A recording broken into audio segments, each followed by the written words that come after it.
मुझे लगता है ये मैच ज़्यादा डिसअपॉइंटिंग था for some reason. If you disagree with me, make sure to express your opinions in the comments. I'll tell you why I feel this way. जब पहला leg 2-0 पे ख़त्म हुआ था, I was already pretty disappointed because I personally expected a much better fight from Real Sociedad. I felt that जिस तरीके का उनका लास्ट सीजन गया था, I know इस सीजन में वो बात नहीं दिख रही है, बट जो प्रॉमिस उन्होंने दिखाया हुआ है, जो पोटेंशियल उन्होंने दिखाया हुआ है, I think not just me but काफ़ी लोग कह रहे थे कि शायद ये एक अंडरडॉग टीम होगी जो कि एक बड़ी टीम को अपसेट करेगी. And PSG is known for getting upsetted. Is it even a word? Upset may B.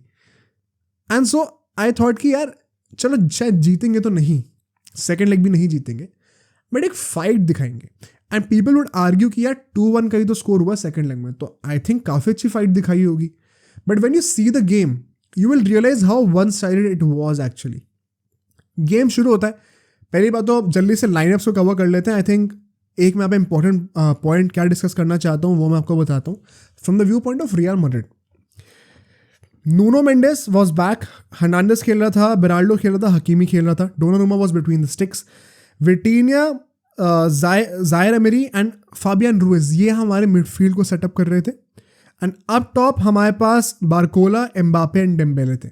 अब on paper Mbappe was playing as a striker, ठीक है, but Luis Enrique of late has given him the freedom to roam around the wings as well. बहुत वो flexibility दे रखी है.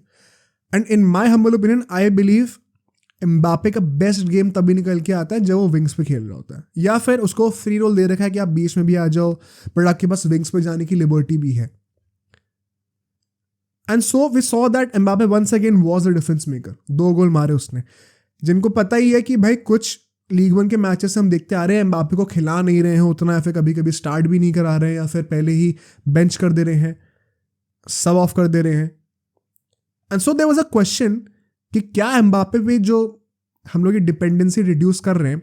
I won't really blame Luis Enrique for that, because आपको अगर पता है कि आप नेक्स्ट सीजन इसके साथ नहीं खेलने वाले हो with such a big player जो कि इतना इम्पैक्ट क्रिएट करके देता है, तो you would want to train your team to win without that player as well. And so it is a very tricky space to comment on, but I would not really blame Luis Enrique in that. But then you wonder, जिस type का cheat code Mbappe है जो कि उसने इस match में दिखाया, how are you not tempted to play him every game? And how is he once again, जैसे वो मैच में वापस आ रहा है, he is creating such a big impact, also being the captain, also having a free role.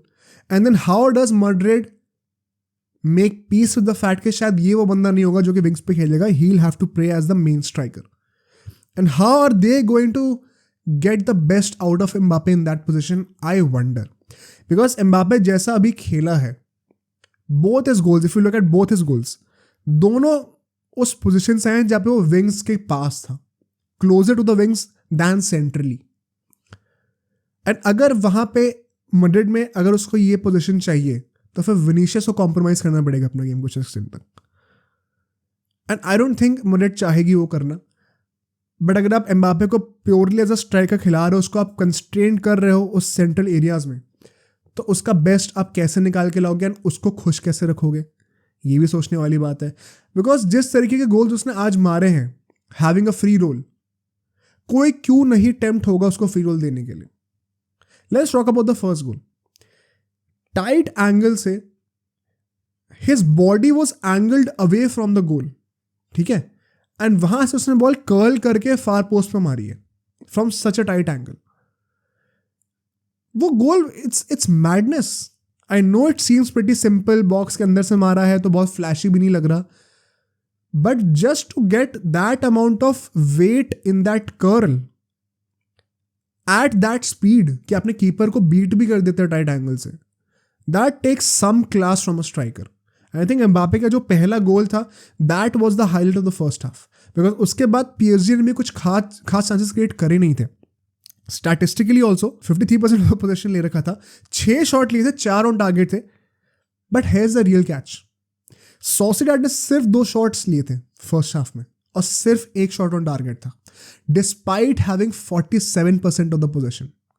ऐसा नहीं कि position में बहुत ज़्यादा फर्क है दोनों टीम्स में, but Sociedad could only take 2 shots. My problem in that game was कि क्या सोसिएडाड गेम जीतने नहीं आई है क्या? वो इंटेंट ही नहीं दिखा रहे थे। ऐसा लगा था कि सिर्फ PSG खेलने के लिए आई है, एंड वो भी कुछ बहुत खास खेल नहीं रहे, वो तो एम्बापे के बिलियंस पे आ गए। बिकॉज एक गोल तो उन्होंने मार दिया, बट उनके फर्स्ट हाफ की XG 1 से कम ही थी, 0.83 की XG थी उनकी। So it was not about Mbappe कह रहा हूँ, PSG being brilliant in the first half. I think it was about two things. Firstly, that moment of brilliance from Mbappe that ultimately created the difference. Secondly, the lack of spirit shown by Real Sociedad.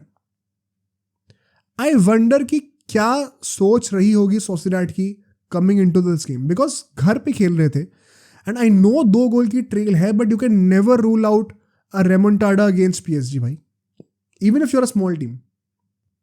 And Sociedad, quite frankly, has risen up the ranks fairly well in the past few seasons. I was genuinely disappointed by their show in the first half. I think PSG को कुछ fight ही नहीं मिली सामने से. But second half में थोड़ी सी चीज़ें अलग हो जाती हैं. Although Mbappe फिर से डिफेंस क्रिएट करता है, second half शुरू होते ही 10 मिनट के अंदर एक और गोल. And that is the cheat code that I was talking about, which is कि he was almost at the half line. And Kangin Lee ने वहां से एक लॉन्ग बॉल उसको स्पॉट करके डाली, एंड उस टाइम पे of course he was not in an offside position, which means कि डिफेंडर उसके आगे खड़ा हुआ है. But by the time he touched the ball for the first time, वो बॉल पीछे से आ रही है, लॉब होते होते उसने जब पहली बार बॉल छुई, the difference between him, the gap and the defender was chasing him, वो इतना बढ़ता गया है ना. The pace is so unreal. तुम क्या ही कर सकते हो इसमें. अगर एम्बापे एक रन बना रहा है, ही इज ऑन द रन, अगर आपने उसको स्पॉट कर लिया, उस इन बिहाइंड रन के पीछे आपने स्पॉट कर लिया, there is quite frankly may be a 5% chance कि डिफेंडर उसको कैचअप कर भी पाए, unless he chooses to foul him, and वहां पे then you are threatening a card, potential card. And ऐसा hack when he is on the wings, मतलब Real Madrid might be missing out on something अगर उसको centrally खिलाएंगे तो. And वहां पे भी the thing does not end just there, because उसने वो रन तो बनाई सो बनाई, आगे जाके जो फिनिश करी है, कीपर को नियर पोस्ट पे बीट कर दिया भाई. We have seen this from Mbappe time again, and I wonder कि क्या कीपर ने कुछ वहां पे कम एफर्ट डाला, शायद वो बेटर कर सकता था, ज़्यादा अवेयर होना चाहिए था. बट अगर एक बंदा ये चीज़ें बार बार करके दे रहा है against different goalkeepers, then you have to give some credit to his quality and his skill as well. Because जिस पावर से वो शॉट लेता है नियर पोस्ट पे, वाइल क्रिएटिंग अ डाउट कि शायद वो फार पोस्ट पे मारने वाला है, विच इज वाई कीपर थोड़ा सा डूबियस रहता है हमेशा. That is something that hardly anyone does right now in football, all the forwards combined. And उसके बाद हम लोग देखते हैं कि यार एक ऑफसाइड गोल आता है सोसिएडाड की तरफ से, overturn of course, but 80 minute के आसपास हो चुके थे गेम में, एंड कोई फेयर चांस बना नहीं था सोसिएडाड के लिए. ऐसा लग नहीं रहा था कि they will be able to score even a single goal. 80 minute के बाद हाँ, when they went all out, फिर वो 1-2 चांसेस बने थे, पॉइंट ब्लैंक से 1-2 चांसेस सेव हो गए डोनारूमा से, एंड फिर अल्टीमेटली एक गोल भी आ गया रिबाउंड पे मार के. बट तब तक गेम सील्ड ऑफ था, बिकॉज ऑन पेपर ये गेम 2-1 पे था, लेकिन एग्रीगेट तो 4-1 का था ना. सो PSG were very calm, they had nothing to stress about, and that is my issue कि PSG की ये रेपुटेशन रही है कि वो पैनिक कर जाते हैं बड़े गेम्स में, टफ सिचुएशंस में, even when they are far ahead, and still Sociedad could not exploit that. Maybe we're expecting too much out of Sociedad, but I believe कि they could have done much better here. Nonetheless, PSG deserved it over the 2 legs, and with this, इस match day पे जो 2 expected teams थी, जो 2 बड़ी teams थी, eventually वही qualify भी कर गई. एक बार को ऐसा लग रहा था कि शायद कुछ ट्विस्ट एंड टर्न्स देखने को मिले, बट बहुत ही प्रेडिक्टेबल रिजल्ट्स आए अभी तक. तो लेट्स होप कि अगले मैच डेज में कुछ हमें फेर पलट देखने को मिले. अब सोचो अगर ये क्लिप इतनी बढ़िया थी तो पूरा का पूरा पॉडकास्ट कितना बढ़िया होगा. तो अगर आपको इसी क्लिप का पूरा पॉडकास्ट देखना है तो यहाँ पे क्लिक करिए, और अगर आपको ऐसे ही और क्लिप्स बिंज वॉच करनी है तो यहाँ पे क्लिक करिए.